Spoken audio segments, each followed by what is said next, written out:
मैंने संयोग से सेंट के 12 टैलिस्मन्स हासिल कर लिए, लेकिन उस कमीने सिस्टम ने मुझे उनमें से सिर्फ एक ही इस्तेमाल करने दिया। बाकी टैलिस्मन्स मुझे प्रेस्टीज पॉइंट्स कमाकर ही अनलॉक करने थे। मैंने बहुत सोच विचार किया और आखिर में हॉर्स टैलिस्मन चुना। पहले तो सोचा था कि इसकी हर बीमारी ठीक करने वाली ताकत के दम पर आधुनिक शहर में एक मिरेकल डॉक्टर बन जाऊं, लेकिन फिर ध्यान से सोचा तो लगा कि ये सही नहीं होगा। आखिर आज के समाज में अगर ऐसी सुपर पावर सबके सामने आ गई तो सीधा मुसीबत मोल लेने जैसा होगा। अच्छी बात ये रही कि सिस्टम ने मेरे लिए सीधे एंशिएंट वर्ल्ड में जाने वाला एक पोर्टल खोल दिया। तभी मेरे दिमाग में एक जबरदस्त आइडिया आया। जब आधुनिक दुनिया में खुलकर कुछ नहीं कर सका तो क्यों ना एंशिएंट वर्ल्ड में जाकर खुद को एक अमर इमॉर्टल सेज बनाकर लोगों के सामने पेश करूं और अपनी डिवाइन पावर से प्रेस्टीज कमाऊं। बस फिर क्या था, मैंने तुरंत एंशिएंट क्लोथ्स और तरह तरह के प्रॉप्स खरीद ली। सब कुछ अच्छी तरह चेक करने के बाद मैं पोर्टल में कदम रख दिया। दोबारा आंख खुली तो मैं एंशिएंट वर्ल्ड की ऊंची ऊंची पहाड़ियों के बीच खड़ा था। पहाड़ की चोटी पर पहुंचकर मैंने बिनोक्यूलर से चारों तरफ देखा तो थोड़ी दूर एक गांव दिखाई दिया, लेकिन मैं इतना भी बेवकूफ नहीं था कि सीधे पहाड़ से उतरकर लोगों के सामने पहुंच जाता। अगर इमॉर्टल बनना है तो उसी की तरह रॉब भी होना चाहिए। इंसानों को खुद मुझे ढूंढते हुए आना होगा, तभी मेरी पहचान बनेगी। मैंने पहले से तैयार की हुई ड्राई आइस की धुंध पूरे इलाके में फैला दी। देखते ही देखते पूरा पहाड़ बादलों और धुंध से ढक गया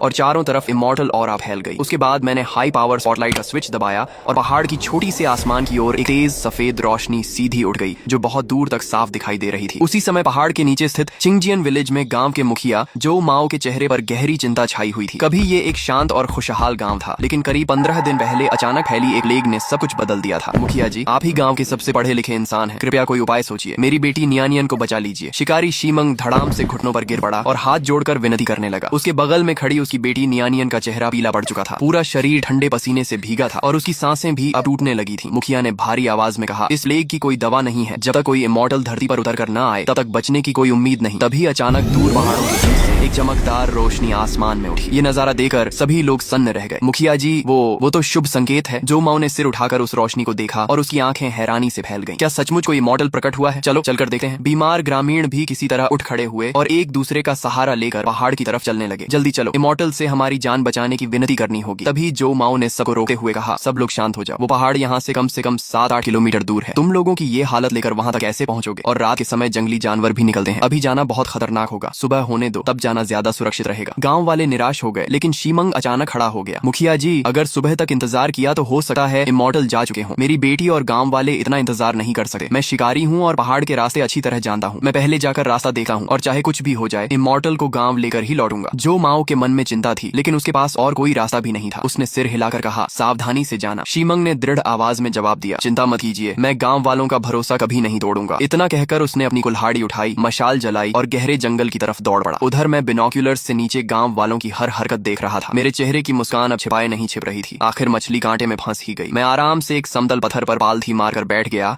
और एक शांत गंभीर इमॉर्टल की मुद्रा बना ली। दूसरी तरफ शीमंग मशाल लेकर हाँफता हुआ पहाड़ के नीचे पहुंच गया, लेकिन तभी अचानक एक भयानक जानवर की दहाड़ पूरे जंगल में गूंज उठी। अगले ही पल दर्जनों भेड़िए जंगल से निकलकर उसे चारों तरफ से घेरने लगे। काफी देर बीत गई, लेकिन कोई भी मेरे पास पहाड़ पर नहीं पहुंचा। मेरा मन बेचैन होने लगा। कहीं कोई हादसा तो नहीं हो गया? मुझे चिंता होने लगी। इसलिए मैंने अपना ड्रोन निकाला और उसे पहाड़ के नीचे उड़ाकर भेज दिया। ड्रोन की स्क्रीन पर जो नजारा दिखाई दिया उसे देखकर मेरा दिल बैठ गया। शीमंग पहाड़ के बीचों बीच दर्जनों भेड़ियों से घिरा हुआ था। उसके पीछे हटने का कोई रास्ता नहीं बचा था। वह कुल्हाड़ी कसकर पकड़े हुए था, लेकिन उसके चेहरे पर साफ निराशा दिखाई दे रही थी। अगर ये आदमी यहीं मर गया तो मेरी पूरी योजना बर्बाद हो जाएगी। इस समय उसकी मशाल भी लगभग बुझ चुकी थी और उसके शरीर पर भेड़ियों के पंजों के कई गहरे घाव बन चुके थे। सामने घेर कर खड़े भेड़ियों को देखकर उसके दिल में सिर्फ पछतावा बचा था। निया बेटी, तुम्हारा पिता तुम्हें बचा नहीं पाया। मैं इमॉर्टल को नहीं ला सका। तभी जब वह अपनी जान की बाजी लगाकर आखिरी हमला करने ही वाला था, अचानक एक कान फाड़ देने वाली जबरदस्त गर्जना पूरे जंगल में गूंज उठी। धरती तक कांपने लगी। अगले ही पल वुल्फ किंग का सिर पल भर में फट गया और बाकी भेड़िए भी उस भयानक शक्ति से डरकर पीछे हट गए। ये तो इमॉर्टल मैजिक है। अगले ही क्षण सफेद वस्त्र पहने मेरी आकृति हवा में चलते हुए उनके सामने आ पहुंची। मेरे हाथ में एक अजीब आकार का लाउड स्पीकर था। मैंने ठंडी आवाज में कहा, दुष्ट जानवरों, मेरी सीमा में उत्पात मचाने की हिम्मत कैसे हुई? भेड़िए डर तो गए थे, लेकिन अभी भी पूरी तरह भागे नहीं थे, मानो सोच रहे हो कि हमला जारी रखें या नहीं। मैंने बिना एक पल गंवाए फिर से लाउड स्पीकर उठाया। एक और भयानक गर्जना गूंजी और एक भेड़िया वहीं ढेर हो गया। इस बार पूरा झुंड बुरी तरह डर गया और चारों दिशाओं में भाग खड़ा हुआ। ये दृश्य देखकर शीमंग पूरी तरह स्तब्ध रह गया। वह धड़ाम से घुटनों के बल गिर पड़ा और बार बार सिर झुकाकर बोला, धन्यवाद इमॉर्टल, आपने मेरी जान बचा ली। लेकिन बात पूरी होने से पहले ही डर और थकावट की वजह से उसका शरीर जवाब दे गया और वह वहीं बेहोश होकर गिर पड़ा। मैंने धीरे से कहा, पहले तुम्हारा इलाज कर देता हूँ। मैंने हाथ उठाया। मेरी आंखों में हॉर्स टैलिस्मन की परछाई चमकी और उंगलियों से बैंगनी डिवाइन लाइट निकलकर उसके शरीर पर उतर गई। शीमंग को लगा जैसे गर्माहट की एक लहर पूरे शरीर में दौड़ गई हो। उसके सारे घाव पल भर में भर गए और प्लेग के सारे लक्षण लक्षण भी पूरी तरह गायब हो गए। वह तुरंत उठकर बार बार सिर झुकाने लगा। इमॉर्टल की डिवाइन पावर सचमुच अद्भुत है। मैं आपका यह उपकार कभी नहीं भूलूंगा। मैं अंदर ही अंदर खुश था, लेकिन चेहरे पर वही शांत भाव बनाए रखा। मैंने पूछा, एक साधारण इंसान आधी रात को इस पहाड़ पर किस लिए आया है? शीमंग ने तुरंत जवाब दिया, इमॉर्टल, हम नीचे छिंगजियान विलेज के रहने वाले हैं। हमारे गांव में भयानक प्लेग फैल गई है, बहुत लोग मर चुके हैं। कृपया दया करके पूरे गांव को बचा लीजिए। मैंने जानबूझकर भौहें सिकोड़ ली और दूरी बनाते हुए कहा, इमॉर्टल और इंसानों की दुनिया अलग होती है। मुझे नश्वर संसार के मामलों में हस्तक्षेप नहीं करना चाहिए। शीमंग फिर से घुटनों पर गिर पड़ा। इमॉर्टल, गांव के सभी लोग निर्दोष हैं, कृपया उन पर दया कीजिए। अब मुझे लगा कि ज्यादा नाटक करने की जरूरत नहीं है। मैंने अपने कपड़ों से एक चांदी जैसी सफेद बिल निकाली और कहा, ये मेरी बनाई हुई चिंगी बिल है। इसे पानी में घोलकर पूरे गांव में बांट देना। प्लेग पूरी तरह खत्म हो जाएगी। शीमंग ने दोनों हाथों से बिल लेते हुए कहा, इमॉर्टल, मैं आपकी आज्ञा का अक्षरशः पालन करूंगा। वह जाने ही वाला था कि मैंने उसे रोक लिया। रुको, वह तुरंत पलटकर बोला, इमॉर्टल, क्या कोई और आदेश है? तभी मुझे याद आया कि मुझे इस दुनिया की जानकारी भी जुटानी है। मैंने शांत स्वर में पूछा, मैं कई वर्षों से एकांत में साधना कर रहा हूँ और दुनिया की खबरों से दूर हूँ। बताओ, इस समय कौन सा वर्ष चल रहा है और पूरे साम्राज्य पर किस शाही परिवार का शासन है? शीमंग झेंपते हुए बोला, इमॉर्टल, मैं तो बस एक साधारण शिकारी हूँ, राज दरबार की बातें नहीं जानता। इतना जरूर जानता हूँ कि इस समय जाओ रॉयल फैमिली पूरे साम्राज्य पर शासन कर रही है। इतना सुनते ही मुझे इस दुनिया का लगभग अंदाजा हो गया,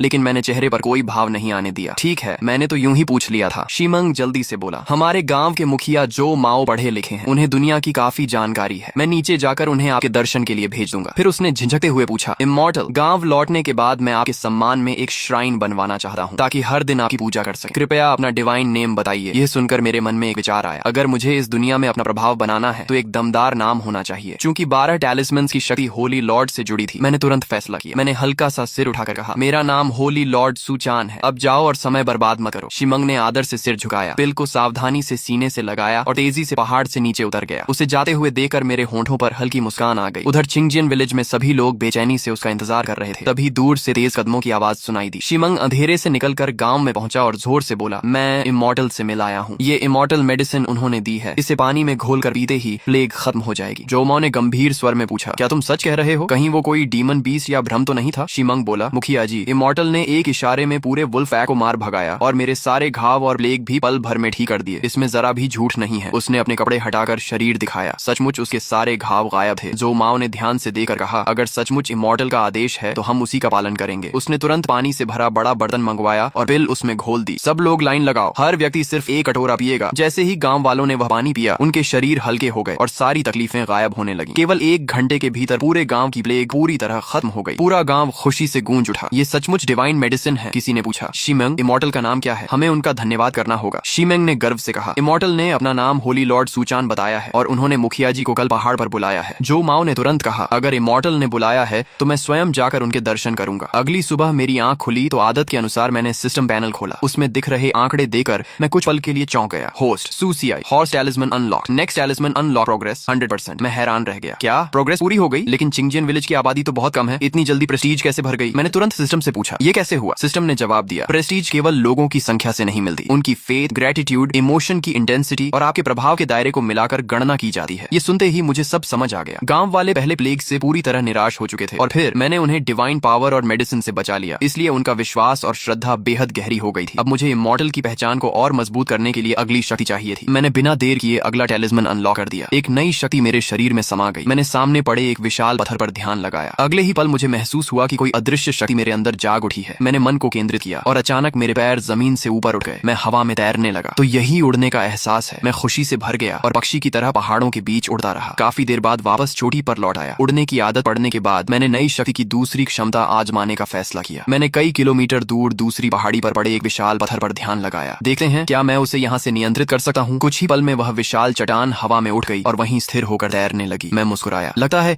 इस टैलिस्मन की रेंज मेरी सोच से कहीं ज्यादा है। फिर मैंने उसे अपनी तरफ खींचने की कोशिश की, लेकिन उसकी स्पीड बहुत धीमी थी, मानो कोई इलेक्ट्रिक स्कूटर धीरे धीरे चल रहा हो। अब मुझे इसकी ताकत समझ आ गई। इसकी सबसे बड़ी विशेषता इसकी बेहद लंबी रेंज और स्टेबल कंट्रोल थी, लेकिन स्पीड इसकी सबसे बड़ी कमजोरी थी। फिर भी इस दुनिया में जहाँ किसी के पास सुपरनैचुरल पावर नहीं थी, ये शक्ति किसी गॉड जैसी थी। तभी पहाड़ के नीचे से कदमों की आवाज आई। मैंने देखा कि कल वाला शीमंग इस बार एक सफेद बालों वाले बूढ़े आदमी को साथ लेकर ऊपर आ रहा था। वह निश्चित ही विलेज चीफ जो माओ था। मैं तुरंत हवा में उड़कर उनके आने का इंतजार करने लगा। जैसे ही दोनों पहाड़ की चोटी पर पहुंचे और मुझे हवा में तैरता देखा, वे दोनों अवाक रह गए। शीमंग और जो माओ तुरंत घुटनों पर बैठ गए। होली लॉर्ड, हम आपका प्रणाम करते हैं, मैंने शांत स्वर में कहा। औपचारिकताओं की आवश्यकता नहीं है। फिर मैंने जो माओ की ओर देखते हुए पहला सवाल पूछा, इस समय कौन कौन सा वर्ष चल रहा है और यह स्थान किस राज्य के अधीन है? जो माओ ने आदर से उत्तर दिया, होली लॉर्ड, अभी ग्रेट सॉन्ग डायनेस्टी का तियनशेंग का तीसरा वर्ष चल रहा है। यह स्थान जांगनान के पिंगजांग प्रेफेक्चर के अधीन आता है। यह सुनते ही मेरे मन में हलचल मच गई। यह नॉर्दर्न सॉन्ग डायनेस्टी का स्वर्ण काल था, तियनशेंग का तीसरा वर्ष, जब एम्परर रेनजोंग के शासन में पूरा साम्राज्य स्थिर और समृद्ध था। मैंने जानबूझकर गहरी सांस लेकर कहा, जब मैं पिछली बार संसार में आया था तब ग्रेट हान डायनेस्टी का समय था। यह नहीं सोचा था कि एक बार ध्यान में लीन होने के बाद जागूंगा तो हजारों वर्ष बीत चुके होंगे। जो माओ यह सुनकर बुरी तरह चौंक गया और जल्दी से बोला, होली लॉर्ड, हान डायनेस्टी को समाप्त हुए 1000 वर्ष से भी अधिक समय बीत चुका है। समय बदल गया, राजवंश बदल गए, संसार पूरी तरह बदल चुका है। मैंने आकाश की ओर देखते हुए कहा, समय सचमुच किसी का इंतजार नहीं करता। फिर जो माओ ने आदर से पूछा, होली लॉर्ड, इस बार आपके संसार में आने का कोई विशेष उद्देश्य है? मैंने शांत भाव से उत्तर दिया, मैं तो केवल समय की इच्छा के अनुसार संसार में आया हूँ और कुछ लोगों का भाग्य बदलना चाहता हूँ। तभी शिमंग आगे बढ़ा और विनम्रता से बोला, होली लॉर्ड, यदि आपका कोई आवश्यक कार्य नहीं है तो कृपया हमारे चिंगजियन विलेज चलिए। आपने कल पूरे गांव की जान बचाई है, आप हमारे सबसे बड़े उपकारी हैं। कृपया हमें आपकी सेवा करने का अवसर दीजिए। पहले तो मैं मना करना चाहता था, लेकिन फिर सोचा कि अब जबकि मेरे पास सुपरनैचुरल पावर है तो पहाड़ पर छिपे रहने से बेहतर होगा कि एंशिएंट वर्ल्ड को भी करीब से देखा जाए और साथ ही अपनी रेपुटेशन भी बढ़ाई जाए। मैंने हल्की मुस्कान के साथ कहा, ठीक है, क्योंकि तुम लोग इतने आग्रह से बुला रहे हो तो मैं तुम्हारे साथ चलता हूँ। इतना कहकर मैंने उंगली हल्की सी हिलाई। टेलीकिनेसिस टैलिस्मैन की शक्ति सक्रिय हो गई। अगले ही पल शिमंग और जो माओ को लगा कि उनका शरीर अचानक जमीन से ऊपर उठ गया है। दोनों हवा में तैरने लगे। वे घबराकर चिल्लाए, होली लॉर्ड, हम उड़ रहे हैं। मैंने मुस्कुराकर कहा, घबराओ मत, मैं केवल अपनी डिवाइन पावर से तुम्हें उठा रहा हूँ ताकि तुम्हें पहाड़ से उतरने में कष्ट न हो। लगभग 10 मिनट बाद हम चिंगजियन विलेज पहुंच गए। तभी गांव वालों ने आसमान की ओर इशारा करते हुए चिल्लाया, जल्दी देखो, आसमान में 3 लोग उड़ रहे हैं। सभी ने ऊपर देखा तो 3 परछाइयां धीरे धीरे गांव की ओर उतरती दिखाई दी। किसी ने हैरानी से कहा, हे भगवान, वो तो शिमंग और विलेज चीफ हैं। क्या वे सचमुच उड़ रहे हैं? जैसे ही हम जमीन पर उतरे, शिमंग तुरंत मेरे सामने घुटनों के बल बैठ गया। उसके पीछे पूरे गांव के लोग भी एक साथ झुक गए। होली लॉर्ड, आपने हमारी जान बचाई, हम जीवन भर आपका यह उपकार नहीं भूलेंगे। मैंने हाथ उठाकर कहा, सब लोग उठ जाओ, इतनी औपचारिकता की आवश्यकता नहीं है। जो माओ खड़ा हुआ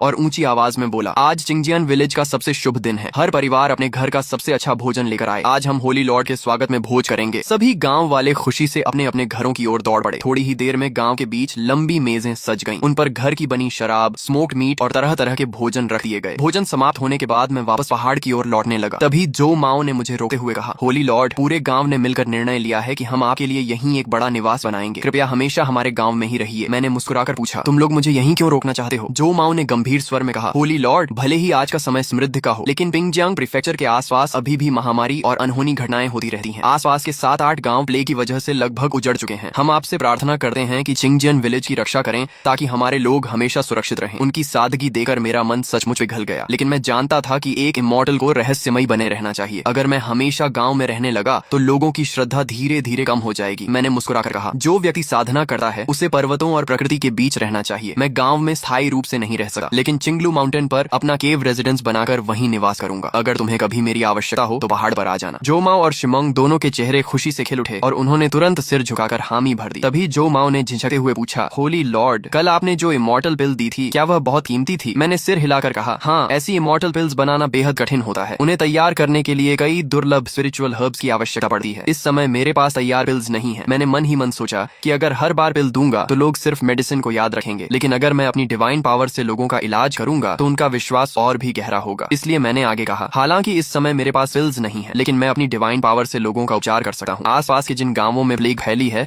वहाँ के सभी बीमार लोगों को एक स्थान पर इकट्ठा कर दो। कल इसी समय मैं लौटकर उन सबका इलाज करूंगा। इतना कहकर मैं हवा में उठा और एक रोशनी की तरह चिंगलू माउंटेन की ओर उड़ गया। पीछे पूरे गांव के लोग झुकर एक साथ बोले, होली लॉर्ड को हमारा प्रणाम। मेरे जाने के बाद गांव वाले आपस में आगे की योजना पर चर्चा करने लगे। वंगबो ने जो माओ के कंधे पर हाथ रखते हुए कहा, ओल्ड जो, तुम्हारे रिश्तेदारों के जो विलेज में भी प्लेग फैली हुई है उन्हें भी यहाँ बुला लेते हैं। तभी एक दूसरे बुजुर्ग ने देखा कि जो माओ चुपचाप किसी सोच में डूबा हुआ है। उसने पूछा, ओल्ड जो, क्या सोच रहे हो? जो माओ ने गहरी सांस लेकर कहा, मैं सोच रहा हूँ कि होली लॉर्ड ने हमारी जान बचाई, लेकिन हम उनके इस उपकार का बदला कैसे चुकाएं? हमारे पास ऐसा कुछ भी नहीं है जो उनके योग्य हो। दूसरे बुजुर्ग ने भी सिर हिलाया, सच कहा, एक इमॉर्टल को हमारे जैसे साधारण लोगों की चीजों की क्या आवश्यकता होगी? कुछ देर सोचने के बाद जो माओ की आंखों में अचानक चमक आ गई। मुझे एक उपाय सूझा है। दुनिया के लोग यश और प्रतिष्ठा चाहते हैं। मंदिरों के देवताओं की भी पूजा और धूप दीप से महिमा फैलती है। भले ही होली लॉर्ड इन बातों की परवाह न करते हों, लेकिन अगर हम उनका नाम दूर दूर तक फैलाएंगे तो उन्हें भी अवश्य प्रसन्नता होगी। ये सुनकर सभी बुजुर्गों ने सहमति में सिर हिलाया और जो माओ की बुद्धिमानी की प्रशंसा की। इसके बाद जो माओ ने होली लॉर्ड के कई चित्र बनवाए और लोगों को उन्हें आसपास के गांवों में फैलाने के लिए भेज दिया। दूसरे गांवों में लोगों को लाने के साथ साथ होली लॉर्ड का नाम भी फैलाया जाने जाने लगा। अगले दिन सुबह सुबह चिंगजियन विलेज से 4-5 ताकतवर जवानों को अलग अलग दिशाओं में आसपास के गांवों में भेजा गया ताकि वे प्लेग से संक्रमित लोगों को यहाँ लेकर आए। उधर शीमंग अपनी बेटी नियानियन को साथ लेकर अपने ससुराल ली विलेज की ओर निकल पड़ा, लेकिन जैसे ही दोनों गांव के अंदर पहुंचे वे दंग रह गए। पूरा गांव बर्बाद हो चुका था। कई घर जलकर सिर्फ राख और जले हुए खंभों में बदल गए थे। नियानियन घबराकर बोली, पिताजी कहीं नाना नानी को कुछ हो तो नहीं गया? तभी एक फटे पुराने कपड़े पहने ग्रामीण घबराया हुआ उनके पास से भागता हुआ निकला। शिमंग ने तुरंत उसे रोकर पूछा, भाई गांव की ये हालत कैसे हो गई? ली लाओजंग का परिवार कहाँ है? वही जो गांव के पूर्वी हिस्से में रहता है। वह आदमी बोला, तुम उनके दामाद हो ना? अरे प्लेग बहुत भयानक फैल गई थी। विलेज चीफ ने कहा कि जो भी संक्रमित है वो अशुभ है, इसीलिए सबको गांव के बाहर पड़े पुराने मंदिर में मरने के लिए छोड़ दिया गया और उनके घरों को आग लगा दी गई ताकि बीमारी दोबारा न फैले। ये सुनते ही शीमंग का चेहरा बदल गया। उसने बिना एक पल गंवाए नियनियन का हाथ पकड़ा और गांव के बाहर बने उस टूटे फूटे मंदिर की ओर दौड़ पड़ा। जैसे ही उसने दरवाजा खोला, सड़ी हुई बदबू और दवाइयों की तीखी गंध एक साथ उसकी नाक में घुस गई। अंदर जमीन पर दसियों बीमार लोग पड़े थे। सबके चेहरे पीले पड़ चुके थे और किसी में उठने तक की ताकत नहीं बची थी। शीमंग की नजर तुरंत कोने में पड़े अपने ससुर ली लाओजंग और सास पर पड़ी। वह दौड़कर उनके पास पहुंचा और चिल्लाया, पिताजी, माताजी। ली लाओजंग बड़ी मुश्किल से उठने की कोशिश करते हुए बोले, शीमंग तुम यहाँ क्यों आए? जल्दी चले जाओ, हमें प्लेग है, तुम भी संक्रमित हो जाओगे। लेकिन जैसे ही उनकी नजर शीमंग के पीछे खड़ी नियनियन पर पड़ी, वे घबरा गए। तुम्हें अपनी जान की परवाह नहीं तो ठीक, लेकिन नियनियन को क्यों ले आए? उसे तुरंत यहाँ से ले जाओ। शीमंग ने उनके कंधे पर हाथ रखकर दृढ़ स्वर में कहा, पिताजी चिंता मत कीजिए, नियनियन को कुछ नहीं होगा। हमारे चिंगजियन विलेज पर होली लॉर्ड की कृपा है, वहाँ प्लेग किसी को छू भी नहीं सकती। ये सुनते ही वहाँ पड़े बाकी बीमार लोग हंसने लगे। क्या कहा? होली लॉर्ड? शीमिंग, कहीं तुम्हारा दिमाग तो नहीं खराब हो गया? इतनी भयानक प्लेग में कोई इमॉर्टल आकर लोगों को बचाएगा? अगर ऐसा होता तो अब तक इतने लोग क्यों मरते? तभी बाहर से तेज कदमों की आवाज आई। कई लोग हाथों में डंडे लिए मंदिर के अंदर घुस आए। सबसे आगे ली विलेज का विलेज चीफ ली हुआयन था। उसने गुस्से से पूछा, शिमंग तुम हमारे गांव में क्या करने आए हो? कहीं चिंगजियन विलेज की बीमारी यहाँ फैलाने तो नहीं आए? शिमंग ने गुस्से में जवाब दिया, क्या तुम अपने ही गाँव वालों के साथ ऐसा व्यवहार करते हो? प्लेग होने पर उन्हें मरने के लिए छोड़ देते हो और घर जलाकर समझते हो कि बीमारी खत्म हो जाएगी? सुन लो, हमारे चिंगजियन विलेज में होली लॉर्ड स्वयं प्रकट हुए हैं। उन्होंने हमारी प्लेग पूरी तरह ठीक कर दी। मैं आज अपने सास ससुर और इन सभी बीमार लोगों को चिंगजियान विलेज ले जाने आया हूँ ताकि होली लॉर्ड उनका भी इलाज करें। ली हुआयन के चेहरे पर संदेह उभर आया। अचानक उसे 2 रात पहले आसमान में दिखाई दी वह सुनहरी रोशनी याद आ गई जो चिंगजियान विलेज की दिशा से उठी थी। उस समय उसने उसे कोई प्राकृतिक घटना समझा था, लेकिन अब उसके मन में शक पैदा हुआ, क्या सचमुच कोई इमॉर्टल आया है? फिर भी वह पूरी तरह विश्वास नहीं कर पा रहा था। तभी शिमंग ने अपनी जेब से होली लॉर्ड का चित्र निकालकर सबके सामने खोल दिया। देखो, यही है होली लॉर्ड सुजान। इन्होंने पूरे चिंगजियन विलेज को बचाया है। इनके लिए प्लेग जैसी बीमारी कुछ भी नहीं है। लेकिन गांव वाले फिर भी मानने को तैयार नहीं थे। ये तो कोई भी आदमी बनाकर कह सकता है कि यही इमॉर्टल है। ऐसी झूठी बातें फैलाना बंद करो, नहीं तो अच्छा नहीं होगा। माहौल एकदम तनावपूर्ण हो गया। तभी छोटी सी नियानियन आगे बढ़ी। उसने हिम्मत से सबके सामने खड़े होकर कहा, कृपया झगड़ा मत कीजिए। चिंगजियान विलेज में सचमुच होली लॉर्ड हैं। वे बहुत दयालु हैं। अगर आप सब वहाँ चलेंगे तो वे आप सभी को ठीक कर देंगे। विलेज चीफ दादाजी, अगर आपको होली लॉर्ड पर भरोसा नहीं भी है तब भी इन बीमार लोगों को जाने दीजिए। कम से कम इससे आपके गांव में बीमारी और नहीं फैलेगी। ली हुआयन कुछ देर तक चुप रहा। उसने जमीन पर पड़े मरते हुए लोगों को देखा और आखिरकार बोला, शिमंग मैं सिर्फ तुम्हारी बेटी की बात मानकर इन्हें जाने दे रहा हूँ, लेकिन अगर कुछ भी गड़बड़ हुई तो उसकी पूरी जिम्मेदारी तुम्हारी होगी। इस तरह शिमंग ने अपने सास ससुर और बाकी बीमार ग्रामीणों को सहारा दिया और लगभग 30 लोगों के साथ चिंगजियान विलेज की ओर वापस चल पड़ा। उधर ली हुआयन दूर से उन्हें जाते हुए देखता रहा और मन ही मन बोला, नहीं, मैं चुपके से इनके पीछे जाऊंगा। अगर सचमुच वहाँ इमॉर्टल हैं तो मैं ये अवसर कभी नहीं छोड़ूंगा। लगभग आधे घंटे बाद वे चिंगजियन विलेज पहुंच गए। विलेज चीफ जो माओ पहले से ही गांव वालों के साथ बाहर इंतजार कर रहे थे। शिमंग को लौटे देकर उन्होंने पूछा, सब ठीक रहा? रास्ते में कोई परेशानी तो नहीं हुई? शिमंग मुस्कुराकर बोला, सब ठीक रहा, सभी लोगों को ले आया हूँ, अब बस होली लॉर्ड के आने का इंतजार है। अगले 1 घंटे में बाकी दल भी अलग अलग गाँवों से प्लेग के मरीजों को लेकर लौट आए। कुल मिलाकर 30 से अधिक संक्रमित लोग चिंगजियान विलेज में इकट्ठा हो गए। जो माओ ने सबके सामने ऊंची आवाज में कहा, होली लॉर्ड दयालु हैं, आज वे आप सभी का उपचार करेंगे। उसी समय मैं पहाड़ पर आराम से सो रहा था कि अचानक अलार्म की आवाज से मेरी नींद खुल गई। अरे, आज गांव वालों का इलाज करना था, ये तो मैं लगभग भूल ही गया था। मैं जल्दी से तैयार हुआ और उड़कर आसमान में पहुंच गया। ऊपर से देखा तो गांव के बाहर खुली जगह में सैकड़ों लोग घुटनों के बल बैठे हुए थे। मैं हंस पड़ा, ये लोग तो सचमुच मेरी पूजा करने लगे। मैंने मन ही मन सोचा, जब ये लोग इतने विश्वास से मेरा इंतजार कर रहे हैं तो मुझे भी अपने इमॉर्टल वाला एंट्री देना चाहिए। नीचे जो माओ ऊंची आवाज में बोला, कृपया होली लॉर्ड पधारें। उसकी आवाज के साथ ही आसमान में तलवार की तेज गूंज सुनाई दी। एक चांदी जैसी चमकती हुई लॉन्ग सोर्ड आसमान से उतरकर जमीन में सीधी धंस गई और उसके चारों ओर सुनहरी रोशनी फैल गई। अगले ही पल मैं धीरे धीरे आसमान से नीचे उतरने लगा। सफेद वस्त्र हवा में लहरा रहे थे और मेरा रूप बिल्कुल किसी स्वर्गीय इमॉर्टल जैसा दिखाई दे रहा था। चिंगजियान विलेज के लोग भावुक होकर रो पड़े और बार बार सिर झुकाने लगे। दूसरी ओर दूसरे गांवों से आए लोग और ली हुआयन यह दृश्य देखकर स्तब्ध रह गए। ली हुआयन के मन में अब केवल एक ही विचार था, सचमुच इस दुनिया में इमॉर्टल मौजूद हैं। मैंने शांत स्वर में कहा, सब लोग उठ जाओ, मैं आज यहाँ इन प्लेग से पीड़ित लोगों का उपचार करने आया हूँ। जो माओ आगे बढ़ा और बोला, होली लॉर्ड, यही वे लोग हैं जो आसपास के गांवों से लाए गए हैं, कृपया इन पर दया कीजिए। मैंने हाथ उठाया। हॉर्स टैलिस्मन की डिवाइन पावर प्रकाश बनकर सभी बीमार लोगों पर फैल गई। जिन लोगों के चेहरे पीले पड़ चुके थे उनके शरीर में तुरंत गर्माहट दौड़ गई। उनकी बीमारी पल भर में गायब हो गई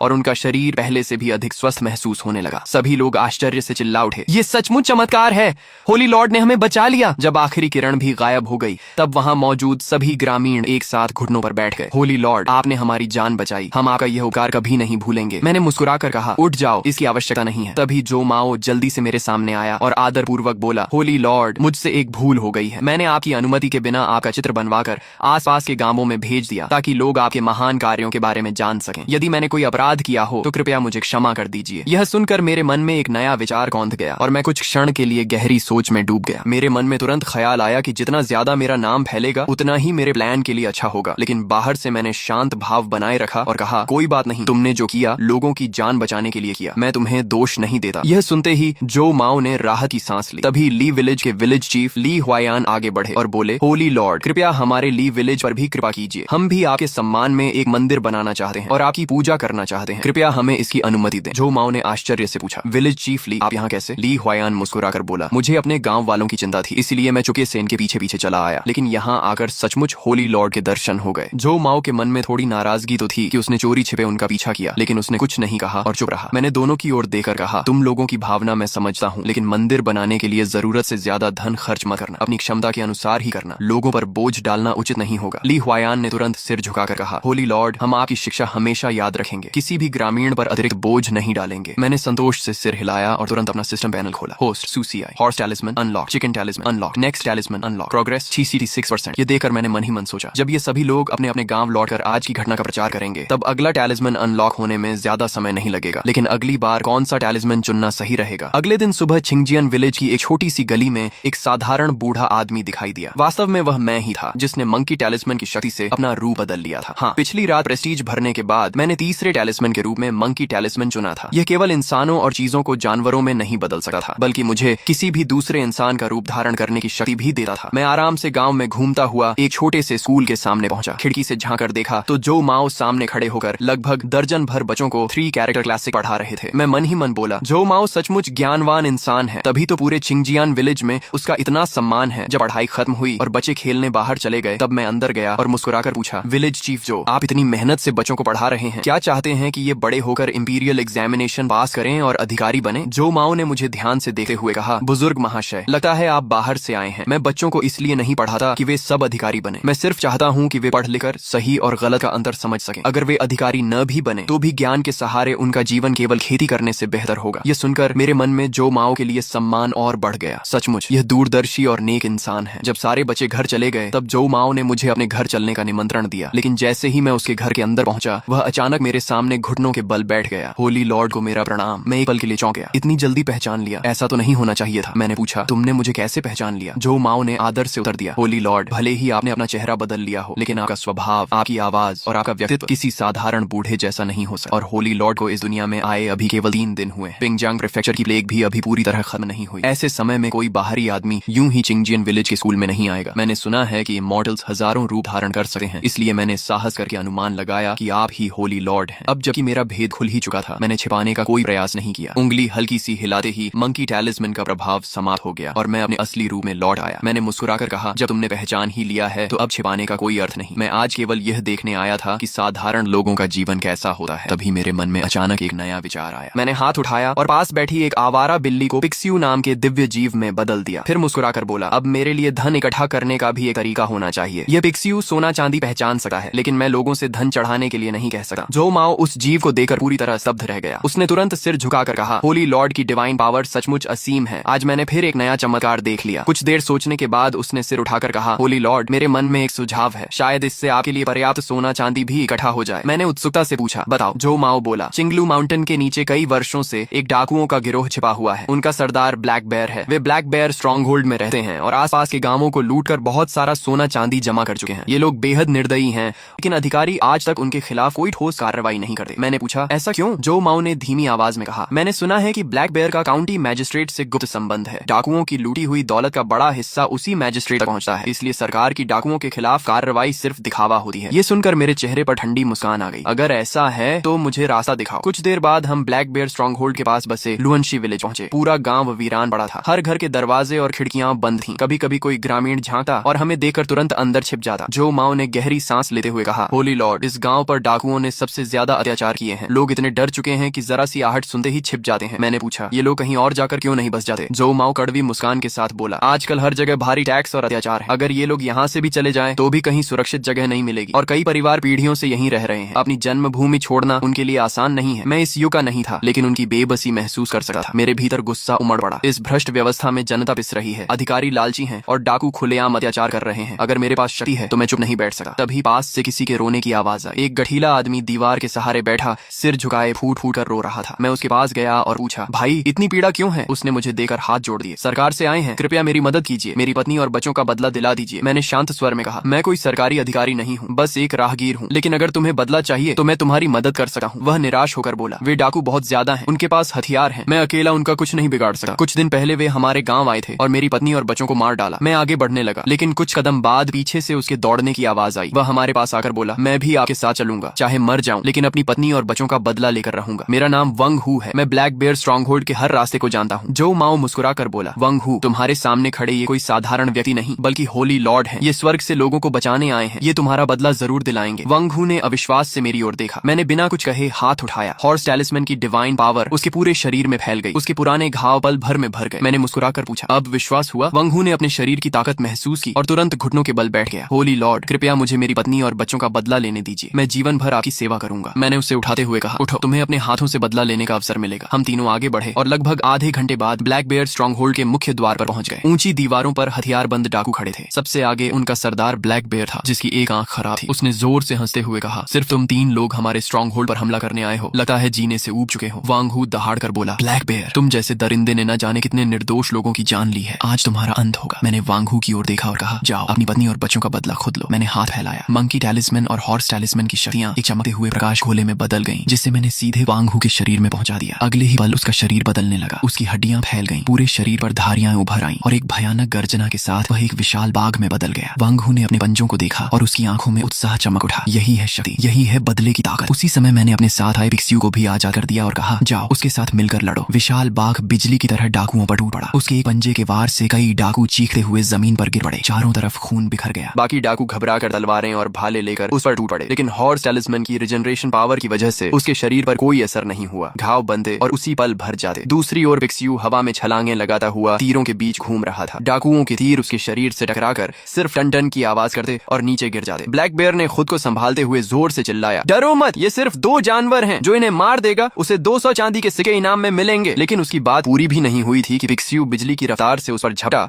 और एक ही पंजे में उसे हवा में उछालकर स्ट्रॉन्ग होल्ड के दरवाजे से दे मारा। ब्लैक बेयर वहीं ढेर हो गया और दोबारा उठ ही नहीं सका। अपने सरदार को गिरते देख बाकी डाकू बुरी तरह घबरा गए। उन्होंने हथियार फेंक दिए और भागने लगे, लेकिन वांग हू और पिक्सियू ने किसी को नहीं छोड़ा। पूरे स्ट्रॉन्ग होल्ड में चीखें गूंज उठी। बचे हुए कुछ डाकुओं ने भागने का रास्ता न देकर धनुष उठाए और चिल्लाए, उससे मॉर्टल को मार दो, वही इन सब का कारण है। दर्जनों तीर मेरी ओर उड़ते हुए आए। मैंने पलक तक नहीं झपकाई। मजाक है क्या? अगर चिकन टैलिस्मैन की शक्ति होते हुए भी मैं तीर से घायल हो जाऊं तो फिर इमॉर्टल कहलाने का क्या मतलब? मैंने हाथ उठाया। उड़ते हुए सारे तीर हवा में ही रुक गए, मानो किसी अदृश्य शक्ति ने उन्हें पकड़ लिया हो। डाकू घबरा कर चिल्लाए, फिर से तीर चलाओ। मैं नहीं मानता कि वो सब रोक सकता है, लेकिन अगले ही पल वंग हू उन तक पहुंच चुका था। उसके एक पंजे के वार से सारे डाकू वहीं खत्म हो गए। जब आखिरी डाकू भी मर गया तब उसके शरीर में भरी डिवाइन पावर धीरे धीरे समाप्त हो गई और वह फिर से इंसान बन गया। वह घुटनों के बल बैठकर बोला, होली लॉर्ड, आपका बहुत धन्यवाद। आखिरकार मैं अपने परिवार का बदला ले पाया। मैंने शांत स्वर में कहा, उठो, उन्हें उनके कर्मों की यही सजा मिलनी चाहिए थी। अगले दिन भोर होते ही ली चेन 4 भरोसेमंद गार्ड्स को साथ लेकर धूल भरे रास्ते से शहर के बाहर निकला। रास्ते में उन्होंने कई गांव पार किए। हर जगह उजड़े हुए घर, बिखरी लाशें और सुनसान गलियां दिखाई दे रही थीं। कुछ गांव तो पूरी तरह खाली हो चुके थे। ली चेन का चेहरा गंभीर हो गया। उसने नक्शा निकाला और हर नष्ट हुए गांव पर निशान लगाने लगा। उसके मन पर बोझ और बढ़ता गया। ये प्लेग मेरी कल्पना से कहीं ज्यादा भयानक है। उसके पीछे चल रहे जाओ हू और जाओ बाओ लगातार उससे बात करने की कोशिश कर रहे थे ताकि उस गुप्त पत्र का राज जान सकें। जाओ हू ने सामान्य स्वर में पूछा, ब्रदर ली, ली, इस बार हमें प्लेग की जांच और चिट्ठी पहुंचाने के अलावा भी कोई आदेश मिला है क्या? ली चेन कुछ देर चुप रहा। आखिर उसने कहा, हाँ, एक और काम है। राजधानी के मिनिस्टर सू ने काउंटी मैजिस्ट्रेट के माध्यम से जो माओ के लिए एक पत्र और निमंत्रण भेजा है, उसे हर हाल में जो माओ के हाथों में देना है। जाओ हू के मन में तुरंत ख्याल आया, तो सचमुच इसका संबंध राजधानी के बड़े लोगों से है। उसने फिर पूछा, ये मिनिस्टर सू कौन है? जो माओ तो गाँव में रहने वाले एक साधारण विद्वान है, उनका राजधानी के इतने बड़े मंत्री से क्या संबंध? ली चेन ने उत्तर दिया, मिनिस्टर सू वर्तमान दरबार के सबसे प्रभावशाली मंत्रियों में से एक हैं। कई वर्ष पहले वे और जो माओ साथ पढ़ते थे, दोनों की गहरी मित्रता थी, लेकिन अचानक उन्होंने पत्र क्यों भेजा, इसका कारण मुझे भी नहीं पता। जाओ बाओ ने धीरे से जाओ हू का कपड़ा खींचा। जाओ हू ने गंभीर होकर कहा, मिनिस्टर सू से दुश्मनी मोल नहीं ली जा सकती, लेकिन काउंटी मैजिस्ट्रेट का आदेश भी टाल नहीं सकते। अगर काम अधूरा रहा तो लौट कर भी हमारी मौत तय है, इसलिए अभी पहले की योजना के अनुसार ही चलते हैं और परिस्थिति देकर फैसला करेंगे। सब लोग आगे बढ़ते रहे। लगभग आधे घंटे बाद अचानक दूर से ढोल नगाड़ों और लोगों की भीड़ की आवाज सुनाई दी। चारों तरफ का वीरान माहौल एकदम बदल चुका था। सब लोग हैरानी से उधर देखने लगे। जाओ हू ने भौहें सिकोड़ते हुए कहा, अजीब बात है, इस सुनसान इलाके में इतनी बड़ी भीड़ कैसे इकट्ठा हो गई? कहीं कोई विद्रोह तो नहीं हो रहा? ली, क्या हमें पहले काउंटी टाउन लौटकर मैजिस्ट्रेट को इसकी सूचना नहीं देनी चाहिए? ली चेन ने सिर हिलाया और कहा, नहीं, पहले सच्चाई का पता लगाते हैं। तुम सब लोग तुरंत अपने सरकारी कपड़े बदलो, साधारण ग्रामीणों के कपड़े पहनकर भीड़ में मिल जाओ, पता लगाओ कि इतने लोग यहाँ क्यों इकट्ठा हुए हैं। लेकिन किसी को शक नहीं होना चाहिए। सभी सिपाहियों ने जल्दी से अपने मोटे सूती कपड़े पहन लिए और चुपचाप भीड़ में घुल मिल गए। कुछ देर बाद वे वापस लौटे और सारी जानकारी ली चेन को दी। आज चिंगजियन विलेज में होली लॉर्ड टेम्पल की नींव रखी जा रही है। आसपास के सभी गांवों के लोग अपनी इच्छा से यहाँ आए हैं, क्योंकि होली लॉर्ड ने उनकी प्लेग ठीक कर दी थी। वे उनका धन्यवाद करने के लिए मंदिर बना रहे हैं। ये सुनते ही ली चेन का चेहरा गंभीर हो गया। उसने मन ही मन सोचा, होली लॉर्ड, प्लेग ठीक करना, ये सब किसी कल्ट की चाल भी हो सकती है। अगर लोगों को बहकाया जा रहा है तो इसे तुरंत रोकना होगा। उसने कमर से अपना सरकारी टोकन निकाला और ऊंची आवाज में बोला, योंगजू प्रीफेक्चर के अधिकारी यहाँ मौजूद हैं, सभी लोग तुरंत इकट्ठा होना बंद करें और पीछे हट जाएं। उसकी आवाज सुनते ही ढोल नगाड़े अचानक बंद हो गए। कुछ ही पल पहले तक जो जगह उत्साह से भरी थी,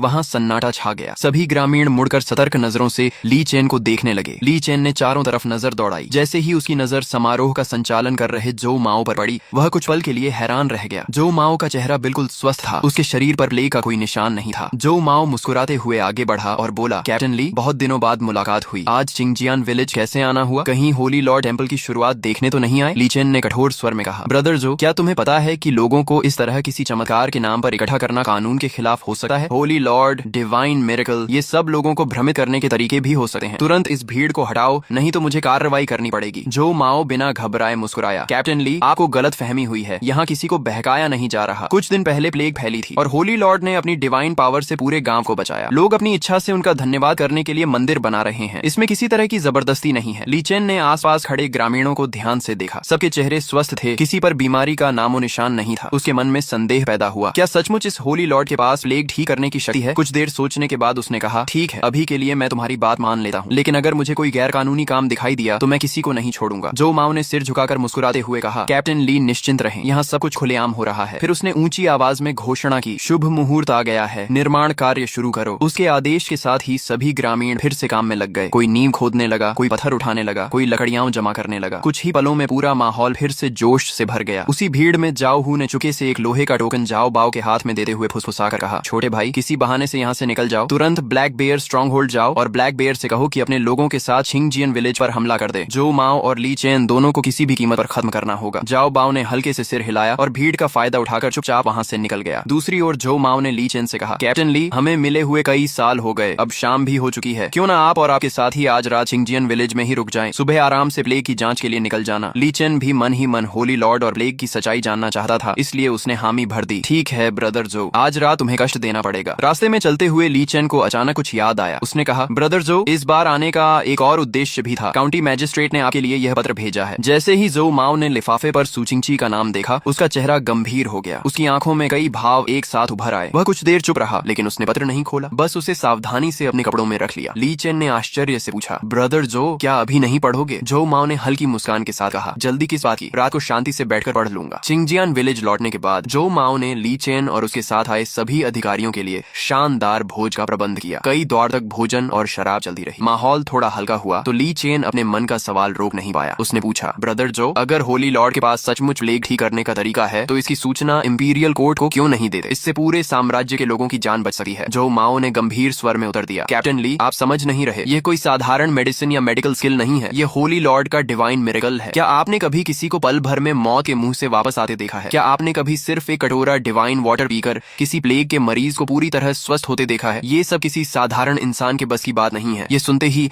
ली चेन के मन में हलचल मच गई। उसे याद आया कि जब वह गांव में दाखिल हुआ था तब जिन लोगों को प्लेग से मर जाना चाहिए था वे सब पूरी तरह स्वस्थ दिखाई दे रहे थे। ये कोई झूठ नहीं हो सकता था। उसने कई बार कुछ कहने की कोशिश की लेकिन उसके पास कोई जवाब नहीं था। भोज समाप्त होने के बाद जो माओ ने सभी अधिकारियों के ठहरने की व्यवस्था कर दी और रात धीरे धीरे गहरी होने लगी। रात को लीचन छिंगजियान विलेज के एक खाली पड़े घर में ठहरा लेकिन उसे बिल्कुल भी नींद नहीं आई। काफी देर तक करवटें बदलने के बाद वह उठकर जो माओ के पास गया। दोनों आंगन में आमने सामने बैठकर देर रात तक देश और जनता की बातें करते रहे। उन्होंने उन दिनों को याद किया जब दोनों ने साथ मिलकर यह शपथ ली थी कि वे जनता की सेवा करेंगे और अन्याय के खिलाफ लड़ेंगे। लेकिन समय ने दोनों की राहें बदल दी। जो माओ ने भ्रष्ट अधिकारियों के खिलाफ आवाज उठाई थी इसलिए उसे पद छोड़कर गांव लौटना पड़ा, जबकि सुजिन से लगातार पदोन्नति पाकर इंपीरियल कोर्ट का प्रभावशाली मंत्री बन गया। दोनों के बीच वर्षों तक पत्रों का आदान प्रदान होता रहा लेकिन मुलाकात कभी नहीं हो सकी। बातचीत खत्म होने के बाद जो माओ अपने कमरे में लौटा और सुजिनजे का भेजा हुआ पत्र खोला। उसमें लिखा था, ब्रदर जो, पिंगजियांग की स्थिति दिन ब दिन खराब होती जा रही है। इंपीरियल कोर्ट भ्रष्टाचार से भर चुका है। मैंने कई बार एम्परर के सामने सच्चाई रखी लेकिन हर बार मुझे नजरअंदाज किया गया। अब मेरा मन पूरी तरह टूट चुका है। मैंने पद छोड़कर गांव लौटने का निर्णय ले लिया है। पुराने मित्र होने के नाते मैं चाहता हूं कि तुम एक बार मुझसे मिलो ताकि बीते दिनों की यादें ताजा कर सकें। पत्र पढ़कर जो माओ ने गहरी सांस ली और बुदबुदाया, पुरानी दोस्ती का मान रखते हुए मुझे उससे एक बार मिलना ही चाहिए। उसी समय दूसरी ओर जाओ बाओ तेज रफ्तार घोड़े पर सवार होकर ब्लैक बेयर स्ट्रॉन्ग होल्ड पहुंचा, लेकिन वहां का दृश्य देखकर उसकी आंखें फटी रह गईं। कभी भव्य दिखने वाला पूरा स्ट्रॉन्ग होल्ड अब खंडहर बन चुका था। चारों तरफ डाकुओं की लाशें बिखरी थीं, जमीन खून से लाल हो चुकी थी और हवा में तेज खून की बदबू फैली हुई थी। जाओ बाओ अविश्वास से बुदबुदाया, ये कैसे हो सकता है? ब्लैक बेयर के पास तो सैकड़ों आदमी थे। पूरा स्ट्रॉन्ग होल्ड किसने खत्म कर दिया? उसके मन में डर पैदा हो गया। वह वहां ज्यादा देर रुकने की हिम्मत नहीं कर सका और जल्दी से पास के लुआनशी विलेज पहुंचकर जानकारी जुटाने लगा। जैसे ही वह गांव में दाखिल हुआ उसकी कमर पर लटका ब्लैक आयरन टोकन धूप में चमक उठा। वह टोकन काउंटी मैजिस्ट्रेट द्वारा दिया गया था और उस पर ब्लैक बेयर स्ट्रॉन्ग होल्ड का चिन्ह बना हुआ था। ग्रामीणों ने उसे अधिकारी समझकर सम्मान से देखा लेकिन वांग हू ने उस टोकन को पहचान लिया। उसे होली लॉर्ड की बात याद आई कि ब्लैक बेयर और काउंटी मैजिस्ट्रेट मिलकर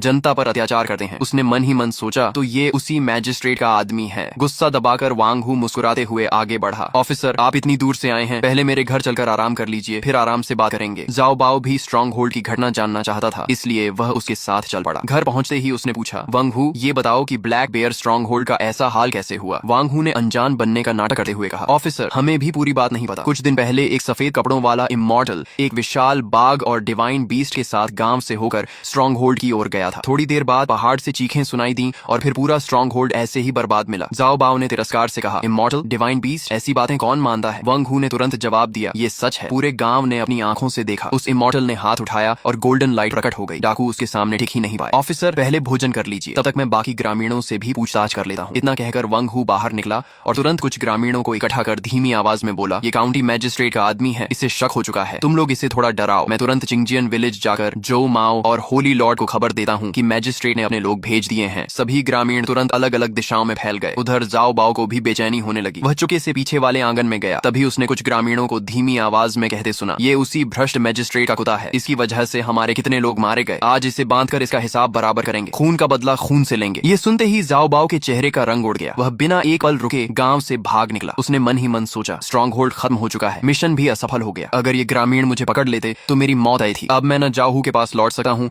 और न ही मैजिस्ट्रेट के पास, पहले कहीं छिपना होगा। दूसरी ओर छिंगजियान विलेज में जाओ हू एक बड़े पेड़ के नीचे बेचैनी से गांव के बाहर की ओर देख रहा था। वह बड़बड़ाया, ये जाओ बाओ अभी तक वापस क्यों नहीं आया? कहीं उसके साथ कुछ हो तो नहीं गया? तभी एक सिपाही दौड़ता हुआ आया और बोला, ब्रदर हू, कैप्टन ली ने सबको गांव के बाहर पुराने जंगल में बुलाया है, कोई जरूरी बात करनी है। जाओ हू चौंक गया और बाकी लोगों के साथ जंगल पहुंच गया। वहां ली चेन गंभीर चेहरे के साथ सबका इंतजार कर रहा था। सभी के इकट्ठा होने के बाद उसने कहा, मैंने चुपके से पूरे गांव की जांच की है। ग्रामीणों के शरीर पर प्लेग से ठीक होने के स्पष्ट निशान हैं। होली लॉर्ड द्वारा प्लेग ठीक करने की बात शायद सच है, लेकिन एक और बात मुझे परेशान कर रही है। होली लॉर्ड टेम्पल के पास ग्रामीणों ने अपनी तरफ से एक गार्ड टीम बना रखी है जो दिन रात पहरा देती है। ये किसी साधारण आस्था जैसा नहीं लगा। मुझे शक है कि कोई होली लॉर्ड के नाम पर लोगों को इकट्ठा करके विद्रोह की तैयारी कर रहा है। चिंगलू माउंटेन वही जगह है जहाँ ग्रामीण होली लॉर्ड के रहने की बात करते हैं। अगर वहाँ सचमुच कोई विद्रोही छिपा है तो हमें तुरंत कार्रवाई करनी होगी। ये सुनते ही बाकी सिपाहियों के चेहरे उतर गए। एक ने घबरा कर पूछा, ब्रदर ली, लोग कहते हैं चिंगलू माउंटेन पर सचमुच इमॉर्टल रहता है, अगर हम वहाँ गए और सच में उससे सामना हो गया तो? ली चेन ने दृढ़ स्वर में कहा, डरने की जरूरत नहीं, हम इंपीरियल गवर्नमेंट के अधिकारी हैं, अपना कर्तव्य निभा रहे हैं, चाहे सामने इमॉर्टल ही क्यों ना हो। कानून से ऊपर कोई नहीं। आज रात तीसरे पहर हम पहाड़ पर चढ़ेंगे, कोई पीछे नहीं हटेगा। भीड़ में खड़ा जाओ हू यह सुनकर भीतर ही भीतर मुस्कुरा उठा। उसने मन में सोचा, ये तो मेरे लिए सुनहरा मौका है। चिंगलू माउंटेन का रास्ता कठिन और अंधेरा क्या है? अगर वहीं किसी हादसे में ली चेन मर जाए और उसका इल्जाम होली लॉर्ड पर लग जाए तो काउंटी मैजिस्ट्रेट का आदेश भी पूरा हो जाएगा और मुझ पर भी कोई शक नहीं आएगा। उधर जब ली चेन और बाकी सिपाही रात होने का इंतजार करने वापस गांव लौट रहे थे,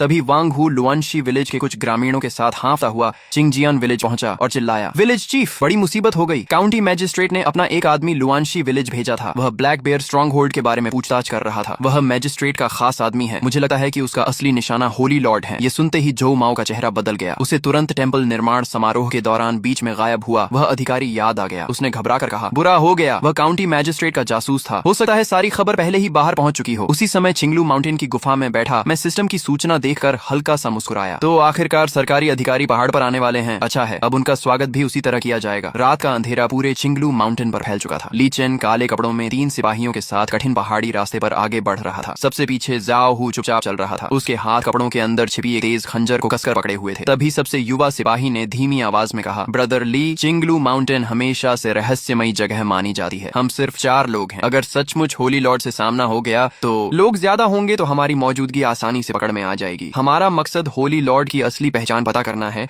और प्लेग व टेम्पल के पीछे का सच जानना है, लड़ाई करना नहीं। तभी आगे पहाड़ की तरफ हल्की सी रोशनी दिखाई दी। जाओ हू ने ली चेन की नजर का पीछा किया तो सचमुच पहाड़ की ढलान पर टिमटिमाती हुई रोशनी और कुछ लोगों की परछाइयां नजर आ रही थी। उसी समय ली चेन पूरी तरह उसकी तरफ पीट के खड़ा था। जाओ हू के लिए हमला करने का यह सबसे अच्छा मौका था। उसने गहरी सांस ली, धीरे से अपनी छिपी हुई खंजर निकाली और पेड़ों की शाखाओं से गुजरती हवा की आवाज का फायदा उठाकर पूरी ताकत से ली चेन की पीठ की ओर वार कर दिया। लेकिन जैसे ही खंजर उसकी पीठ में धंसने वाली थी, दूर से अचानक ऐसी भयानक दहाड़ गूंजी कि पूरा पहाड़ कांप उठा। जाओ हू का हाथ डर से कांप गया और खंजर निशाने से हट गई। वह सिर्फ ली चेन के कपड़े चीरती हुई निकल गई। ली चेन तुरंत पलटा और गरज कर बोला, ये क्या था? जाओ हू, तुम क्या कर रहे थे? उसकी नजर जाओ हू के हाथ और कमर से आधी बाहर निकली खंजर पट गई। जाओ हू के माथे पर ठंडा पसीना आ गया। वह कोई बहाना बनाने ही वाला था कि तभी चिंगजियान विलेज की दिशा से अचानक आग की लपटें उठी दिखाई दी। उसी समय जो माओ की तेज आवाज रात के सन्नाटे को चीरती हुई सुनाई दी। वे लोग चिंगलू माउंटेन पर चढ़ गए हैं। ली चेन ने जाओ हू की हरकत को फिलहाल नजरअंदाज कर दिया। उसे समझ आ गया कि अभी सबसे जरूरी काम होली लॉर्ड तक पहुंचना है। उसने बाकी सिपाहियों से कहा, जल्दी पूरी रफ्तार से पहाड़ पर चढ़ो। ग्रामीणों के पहुंचने से पहले हमें होली लॉर्ड से मिलकर सच जानना होगा। सभी तेजी से दौड़ पड़े। काफी देर तक घने जंगल में भागने के बाद वे एक विशाल चट्टान के पास पहुंचे ही थे कि अचानक आसपास जमीन हिलाने वाली भयानक गर्जना गूंज उठी। अगले ही पल चांदनी के नीचे एक विशालकाय दानव जैसी आकृति दिखाई दी। एक सिपाही डर से चिल्ला उठा, हे भगवान, ये कैसा राक्षस है? क्या सचमुच कोई दैत्य मौजूद है? ली चेन का दिल जोर जोर से धड़कने लगा। उसने जीवन में न जाने कितने प्रांत और शहर देखे थे, लेकिन ऐसा जीव उसने कभी नहीं देखा था। उसके मन में पहली बार सचमुच इमॉर्टल के होने का संदेह पैदा हुआ। इससे पहले कि वह कुछ सोच पाता, पिक्सियू ने भयंकर दहाड़ लगाई और बिजली जैसी रफ्तार से उनकी ओर झपट पड़ा। सबसे पीछे चल रहा सिपाही सीधे हवा में उछलकर दूर जा गिरा। ली चेन जोर से चिल्लाया, उधर गुफा है, जल्दी अंदर भागो। सब लोग जान बचाते हुए गुफा के अंदर घुस गए। अगले ही पल पिक्सियू का विशाल सिर पूरी ताकत से गुफा के प्रवेश द्वार से टकराया। जोरदार धमाके के साथ पत्थर टूटकर चारों तरफ बिखर गए और गुफा का मुंह लगभग बंद हो गया। ठीक उसी समय गुफा के भीतर अचानक मुलायम सफेद रोशनी फैल गई। सबने हैरानी से ऊपर देखा। गुफा की छत में दर्जनों चमकते हुए क्रिस्टल जड़े हुए थे जो पूरे स्थान को रोशन कर रहे थे। लेकिन इससे भी ज्यादा हैरान करने वाली बात यह थी कि गुफा की दीवारों पर साधारण चित्र नहीं बल्कि जीवंत दिखने वाले विशाल डिवाइन बीस्ट बने हुए थे। कहीं एक विशाल सांप कुंडली मारे बैठा था, कहीं एक भयंकर बाघ दहाड़ रहा था, तो कहीं हमला करने को तैयार एक विशाल बिच्छू दिखाई दे रहा था। हर चित्र से अजीब सी दिव्य आभा निकल रही थी। उसी समय पिक्सियू आधा शरीर गुफा के अंदर घुसा चुका था और किसी भी पल उन पर हमला कर सकता था। ली चेन के माथे पर पसीना आ गया। उसने तुरंत अपनी कमर से फायर आर्म निकाली, निशाना सीधे पिक्सियू की दाईं आंख पर लगाया और ट्रिगर दबा दिया। तेज धमाके के साथ गोली सीधी जाकर उसकी आंख में लगी। पिक्सियू दर्द से जोर से चीखा। उसकी आंख से खून बहने लगा और वह लड़खड़ाता हुआ पीछे हट गया। यह देखकर सभी सिपाहियों ने राहत की सांस ली, लेकिन उनकी राहत ज्यादा देर टिक नहीं सकी। गुफा के बाहर अचानक बहुत से लोगों के आने की आवाज सुनाई दी। जो माओ दर्जनों ग्रामीणों को लेकर वहां पहुंच चुका था। उसने हैरानी से पूछा, कैप्टन ली, आप लोग यहाँ कैसे? लेकिन उसके शब्द पूरे भी नहीं हुए थे कि अचानक पूरी गुफा में गंभीर और भव्य संगीत गूंज उठा। वह धुन इतनी विशाल और प्रभावशाली थी मानो हजारों सैनिक एक साथ आगे बढ़ रहे हों। उस संगीत में ऐसी अदृश्य शक्ति थी कि वहां मौजूद हर व्यक्ति के मन में अपने आप श्रद्धा और सम्मान पैदा होने लगा। ली चेन का गला सूख गया। उसने मन ही मन सोचा, ये कैसा एहसास है? मेरे मन में अपने आप किसी के सामने झुकने की इच्छा क्यों हो रही है? सभी लोगों ने एक साथ ऊपर देखा। हल्की दिव्य रोशनी के बीच सफेद वस्त्र पहने एक व्यक्ति धीरे धीरे आसमान से उतरता हुआ पिक्सियू की पीठ पर आकर खड़ा हो गया। जो पिक्सियू कुछ पल पहले बेहद उग्र था, वही अब एक पालतू बिल्ली की तरह शांत होकर जमीन पर झुक गया। मैंने धीरे से उसके घायल दाईं आंख पर हाथ फेरा। हॉर्स टैलिस्मैन की डिवाइन पावर सुनहरी रोशनी बनकर उसके घाव में समा गई। सभी लोगों की आंखों के सामने उसका भयानक घाव पल भर में भरने लगा। मैंने शांत शांत स्वर में कहा, इतनी रात गए आए हुए मेहमान, बताइए मेरे पास आने का कारण क्या है। ली चेन यह दृश्य देखकर पूरी तरह स्तब्ध रह गया। वह काफी देर तक मुझे देखता रहा और फिर कांपती आवाज में बोला, इमॉर्टल, इस दुनिया में सचमुच इमॉर्टल मौजूद हैं। तभी उसके पीछे खड़ा जाओ हू धीरे धीरे वो अपनी बात बताने ही वाला था कि तभी उसके बगल में खड़े जो माओ ने पहले ही बोलना शुरू कर दिया, पवित्र प्रभु, ये ली चेन है, पिंगजियांग प्रांत के चीफ कांस्टेबल। ये मेरे पुराने मित्र हैं। इनका यहाँ आने का कोई अपमान करने का इरादा नहीं था। ये सिर्फ महामारी की जांच करने आए हैं। कृपया इन्हें क्षमा करें। ली चेन आगे बढ़ा और बोला, मैं पिंगजियांग प्रांत का चीफ कांस्टेबल ली चेन हूँ। मैं वेई मैजिस्ट्रेट के आदेश पर चिंगजियान गांव की महामारी की जांच करने आया हूँ। यहाँ आपके होने और गांव वालों द्वारा मंदिर बनाकर आपकी पूजा करने की बात सुनी। मुझे संदेह हुआ कि कहीं कोई ईविल कल्ट लोगों को बहका तो नहीं रहा, इसलिए बिना अनुमति के जांच करने चला आया। यदि मैंने आपका अपमान किया हो तो क्षमा करें। मैंने शांत स्वर में पूछा, ईविल कल्ट? जरा बताओ। सिर्फ इसलिए कि गांव वाले मंदिर बना रहे हैं और महामारी ठीक हो गई, तुमने कैसे मान लिया कि मैं ईविल कल्ट हूँ? ली चेन ने गंभीरता से कहा, महामारी का इलाज करना निश्चित ही पुण्य का काम है, लेकिन लोगों का बड़ी संख्या में इकट्ठा होकर मंदिर बनाना